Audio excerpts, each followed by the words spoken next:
This is Better Business Coach, session number 9.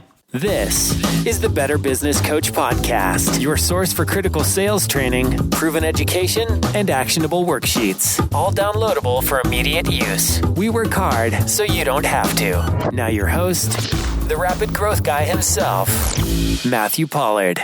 Hello everyone and welcome back to Better Business Coach. My name's Matthew Pollard and as always, I am your rapid growth guy. Today, I am so excited to share with you, we just hit new and noteworthy in iTunes and we did it in 96 hours. We achieved over 1,000 downloads and so many wonderful reviews and star ratings, all 5-star ratings. I'm so excited and I want to thank each and every one of you that posted a review and has been listening to this show. Thank you so much.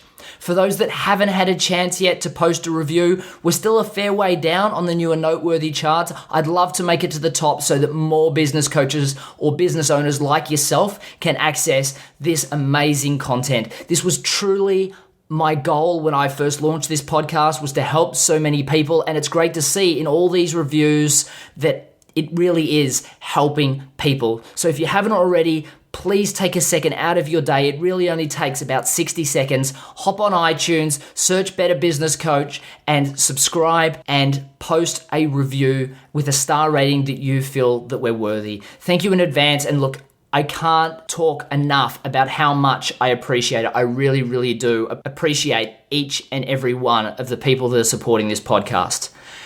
Now today, I want to talk to you about listening or active listening. In session number 7 and 8, or the 2 sessions before this, we spoke about the business needs analysis, and that document is unbelievable. It helps you transition a prospect into a paid weekly, monthly, yearly client.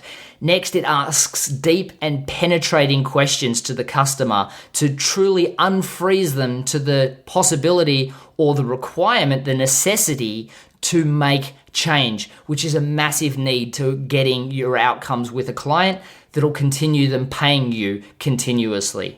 However, let's be honest, if you don't know how to truly listen to a client, it can only go so far at helping you succeed. And it happens so often.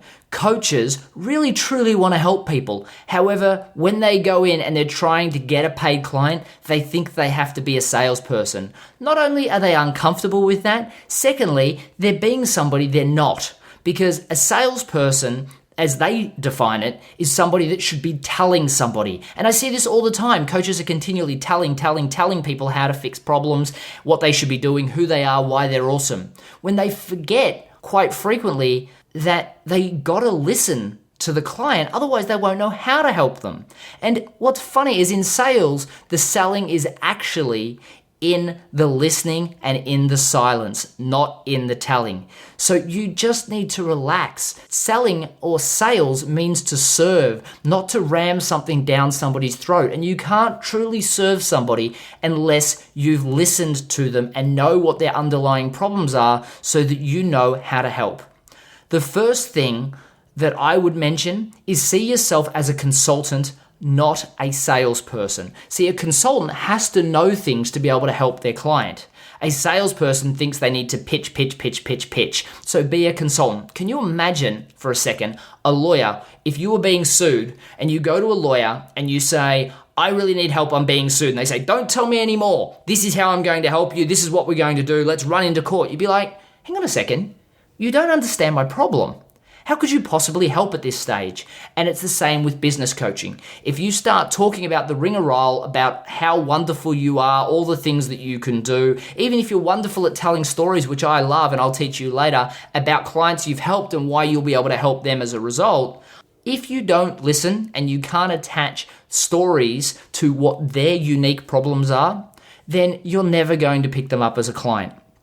So let's experiment for a second. I'd love you to go out and trial really actively listening to people and see what difference that makes to the outcomes that you receive.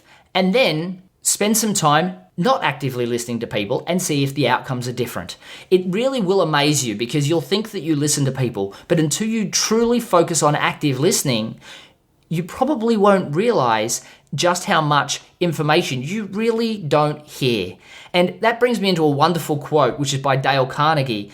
And it's mentioned in his book, How to Win Friends and Influence People in the Digital Age. And that is, with Facebook and Twitter, the number of people we can actually listen to is increasing. Yet the number of people that we do listen to is becoming smaller and smaller. And this is so true. Because we have such a wide variety of information sources now, we don't truly stay in the moment with any conversation. We're checking our phones, we're checking Twitter, we're checking Facebook while we're talking to our fiance, our girlfriend, our wife, our husband. It just clouds everything and we don't truly listen. So experiment with actually actively listening to people. And next, I really want you to focus on asking deep and penetrating questions, because people that truly listen can ask deeper questions because they truly understood what the person said in the first statement and can ask a follow-up question that's a little bit more insightful. If I'm checking my Facebook or thinking about other things while you're talking, then I'm going to be forced to ask a more shallow question. And this is one of the things you'll find with the business needs analysis. It forces you to ask deep and penetrating questions because they're on the sheet. However, once you move past the business needs analysis, you want to be able to ask follow-up questions, and especially in all the worksheets that are coming to follow, you want to be able to ask follow-up questions to show that you truly understand. Also, I want you to not be afraid of silence. As I said, selling is in the silence. Sometimes it takes a second when somebody is asked a deep and penetrating question to formulate their thoughts. So don't be afraid to give the customer a second, or a family member or a friend a second to think. And this is going back to the business needs analysis again. A lot of the time, people freak out when there's silence because they're supposed to be selling, and everyone hates silence in selling because if you have silence in selling, the customer's not buying. Well, that's not true. What it means is the customer is having a thought about one of the questions that you asked. Maybe if you're selling telecommunications, you know, it doesn't require a deep and meaningful thought a lot of times, so, you can perhaps re-engage them with conversation. However, in coaching, a lot of the time, this may be the first time they've actually thought about the question that you've asked. It takes them a second. They may get off put by it and they need to really refocus themselves and say, how do I feel about that question? Or am I really happy? Or am I happy with this business? It's so many times, if you don't give the customer the opportunity to truly answer, you're missing out on all of that ammo to sell to them later. And secondly, you're missing out on all of that ammo to understand their true requirements to help them later. So really focus on asking deep and penetrating questions, but be comfortable with the silence that you get when they're trying to formulate their answer. And for people that don't know anything about self-regulation or, emotional intelligence, I would really suggest that you spend some time looking into it. And look, we'll spend a session on it a little bit later on. However, a lot of the time, emotional intelligence is very important when you're listening, because you need to understand not just what the client is saying, but how they're feeling and what they truly mean, or what's between the words in their answer. So if you haven't spent any time looking at emotional intelligence, I would say Goleman writes a wonderful book on it. It's quite long, and I'll try and summarize a lot of those concepts for you very shortly. However, emotional intelligence is key with business coaching, so I wouldn't undervalue the requirement to actually spend time mastering this art. And one of the major concepts in that art is self-regulation. While inside your head, you're in a monologue, maybe saying, I want to say something, or, oh, silence, the customer's not willing to buy. Trust me, it's not true. Don't listen to your inner monologue. Focus on the fact that you need to give them an opportunity to formulate their answer. So take a step back, relax, let the customer formulate their thoughts. And for this, you need to practice self-regulation. Okay, so let's look at the 5 keys to listening. First one, listen actively without interruptions. I want you to really pay attention to that. Listen actively without interruptions. So many times when somebody is telling you something, you feel that you need to add to it to make it seem like you understand, or you interrupt because you get excited about something. No, actively listen without interruptions. Lean forward, nod, smile, and agree. You don't have to say anything to agree. By nodding, you can agree. Or you could say, I totally agree, continue. Simple things like that to show people that you're actively listening. You'll be very surprised what happens when you do this with a client. I've done this so many times, and I'll find a client's not engaged with me, and I'll realize what I'm doing, and I'm not leaning forward, I'm not actively listening, I'm not nodding my head along with them. And as a result, I change that and I do those simple things. And by making the client feel that I'm actively listening to them, there's a psychological change. Their self-esteem goes up, and they realize that their self-esteem's gone up because of me, and they appreciate that. And what that means is they actively listen to me when I respond. And that's such an amazing thing. Like in neuro-linguistic programming, we learn matching and mirroring, and matching and mirroring is so important in sales. However, it's so important in sales later down the track. First, actively listening and showing somebody you're actively listening will be appreciated so much. And what you'll also find is if you're leaning forward, you're nodding and you're agreeing, when you start to talk, the customer will feel like they want to do the same for you because they want to give back that experience that you gave them. Brian Tracy actually says during this step that we must seek first to understand, then to be understood. And it's so true. If you don't understand what the customer's truly saying and the words behind what they're saying or their feelings behind what they're saying, you may be telling them something or contributing to the conversation later, and you might be doing it in a way that's not aligned with what they're actually trying to achieve. So make sure we focus on first understanding. The next step is giving a 3 or 5 second break. Not to be ridiculous, but after they finish speaking, wait 3 to 5 seconds. I know that silence will absolutely kill you some of the time. However, it shows that you valued what they said. It allows you to hear the prospect at a deeper level as well and calculate and formulate what you're going to say next. And it most importantly, avoids the risk of interrupting the client. They may have just paused to organize their thoughts in a more substantial way or to impart something else to you. And it's funny, the amount of times I felt that a client was done and my inner monologue was saying, talk now, talk now, talk now. But by holding back, they then responded with something else that shocked me. And it was so far different to everything else they said. And it was their true underlying problem that I then spent the next 20 sessions working on them with. And, that's a lot of money in coaching that I could have missed out on by interrupting. When you think about not putting this pause in, think about every public speaker that you've seen that you've probably identified with. I bet you'll find that they pause every now and then to allow things to sink in. Think about coaches or people that you find as mentors. I bet you'll find when they say something or when you say something, they'll allow time for that message to sink in. Now, imagine a child that you see as having low self-confidence. I've got a person that I have in mind, and I know that anytime they get a second to talk, they want to talk very, very quickly to get their point out because they're worried they're going to get interrupted, and they don't leave any space between when I say something and them starting saying something because they're worried that I'm not going to stop talking or that then I'm not going to give them an opportunity to talk. And it's a horrible thing because when they communicate with me, I honestly feel that the information they're sharing with me isn't important subconsciously. And it's not because the information isn't valuable. Some of these people that I'm thinking of grew up and now they're very intelligent people, some of them highly paid executives. Yet whenever they speak to me, I still feel that what they have to offer me subconsciously isn't of value because they talk so quickly and they're always jumping in straight away.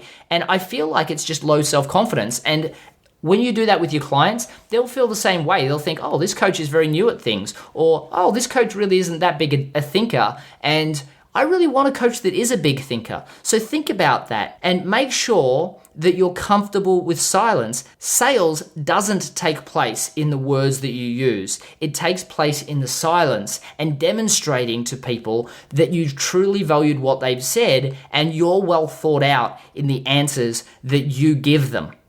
Next, question for clarification. In neuro-linguistic programming, we learn when somebody says something to us, we ask the question, what is the higher purpose of that? because it starts to get to the higher reason why they may have anxiety or why they may feel insecure in their business. But don't be afraid to just say, how do you mean? Sometimes it'll allow them to reanalyze their thoughts, reorganize their thoughts, and give you a much deeper answer.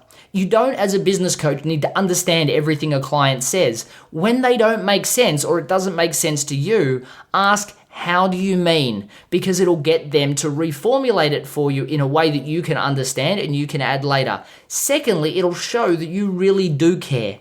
And look, later on when we talk about more advanced selling techniques, when somebody says, I can't afford it, saying, how do you mean, works so well, because a lot of the times, maybe they make $1,000 per product sold, or their productivity is so low, or their profitability per sale is so low that a simple 1% change could be so massive for their business. How could they not afford it? So by saying, how do you mean, it gets them to think about it on a logical level as opposed to just having a reflex action, I can't afford it. The next one that I really like to focus on is I like to paraphrase what they said and use their words back to them. Sometimes when I'm selling, I actually write down keywords that they said, but the reason why I paraphrase is it shows that I paid attention, shows that I'm really listening. And next, it also makes sure that I really do understand what they're talking about, because at that point they can clarify. So there are so many things that can come from paraphrasing what they said back to them. And trust me, the customer won't say, why are they always paraphrasing? I mean, I wouldn't say every single time you say, okay, so what you said is this. I've seen call center operators that clarify what you say every time you say it, and it's so annoying. However, when they say something profound or say something that truly uncovers one of their major problems or inhibitors, paraphrasing is really a powerful thing, because they'll go, wow, this person gets me. And all of a sudden, they know that you get them. They'll never let you go as a business coach. The final one is use open-ended questions. What I mean by this is questions that can't be answered with a yes or no, because it gets customers to talk more about the topic or the question that we're focusing on right now. So you won't do this that much in the business needs analysis, because realistically what we're trying to do is get the highlights. However, as you're starting to coach, you want to ask questions that can't be answered with a simple yes or no. Examples are statements or questions that start with who, why, when, where, how, what, and which. For instance, if I said, how exactly is that a problem for you? You can't answer yes or no. If I said, why do you think that's a problem? You can't answer with yes or no. It's just not possible. And when somebody tells me about a problem, I can say, who's seeing that as a problem? Is it your staff telling you about it, or is it you seeing this as a problem? And again, it can't be answered by a yes or no, but it tells you so much more, because if a staff member is telling you, you may not think that you're willing to spend a lot of money to fix the problem. If you see it as a problem, you might be willing to get out your wallet now and pay for it.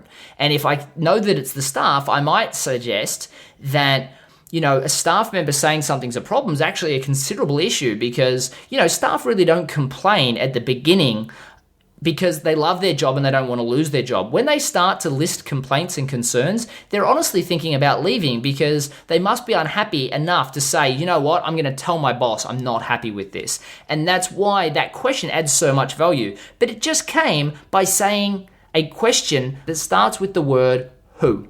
So using these, and I'll say them again, it's who, why, when, where, how, what, and which. You can't actually physically have a question that starts with one of these that ends with a yes or no answer. So they're great tools. And what I would focus on when you're asking questions, always start with one of these words in mind, because it will help you get a lot more information out of your client, and it will get them to unload a lot more content. And the great thing about a customer or a client unloading much more content on you is the more content they unload, the more work it is to get a new coach, because they know that you understand them and somebody else may not. So it gives you a huge amount of power. Trust me, if you can master the art of active listening before you go out and do the business needs analysis, or practice it while you're doing the business needs analysis, you will truly acquire much more clients because they will see that you understand them, they'll see that you identify with them,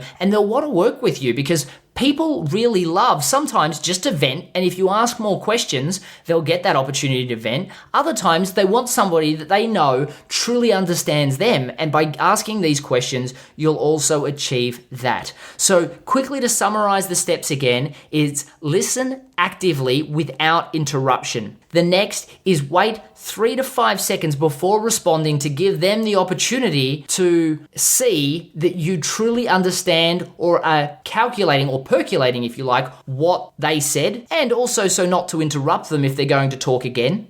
Question for clarification, paraphrase what they say, and finally, ask open questions that can't be answered with a yes or no. And I'll say them again because this is so important.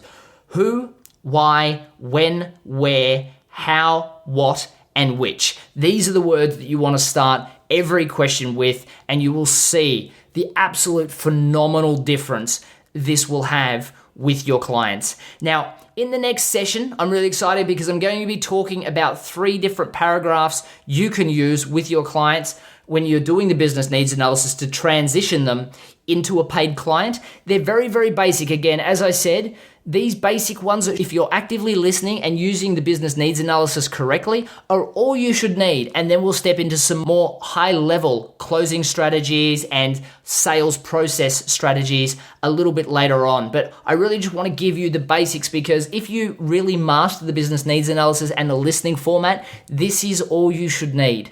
Now, again, guys, thank you for listening, and thank you so much for allowing me to get this podcast into new and noteworthy so quickly. None of this happens without your support, and that's how podcasts go to die. I've seen some amazing content on podcasts, audiobooks, all sorts of things that people stop doing just because nobody's supporting them. And I hope you understand how valuable this content is to your business and how valuable it could be to other people's coaching businesses or functional businesses because it gives them the ability to coach themselves if they can't afford coaching just yet.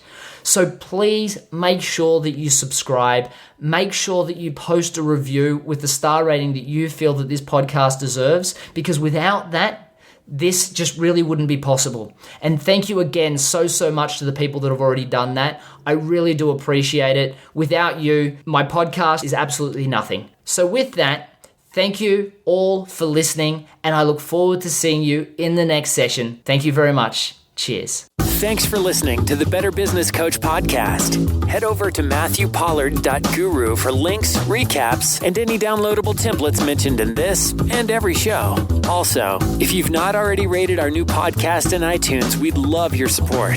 Simply leave a review and the star rating you think worthy. Hey, and don't forget to subscribe so you don't miss a thing. Thank you in advance, and see you next time.